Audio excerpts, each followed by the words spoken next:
තුන්දෙනාම එකතු කරාම එකම දෙවි කෙනෙක්. මේ තුන්දෙනා කිසි දෙවි කෙනෙක් නැහැ. බයි තනි තනියෙන් තුන්දෙනෙක් ඉන්නවා. නම්බර් 1. මේ තුන්දෙනාගේ නම මොනවාද?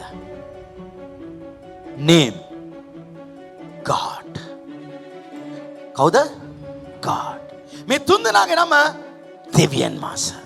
The Father, the Son, the Holy Spirit. The Son is not the Father. යේසුස් වහන්සේ පියාණන් වහන්සේ නෙමෙයි. හැබැයි යේසුස් වහන්සේ දෙවියන් වහන්සේ. Son is God.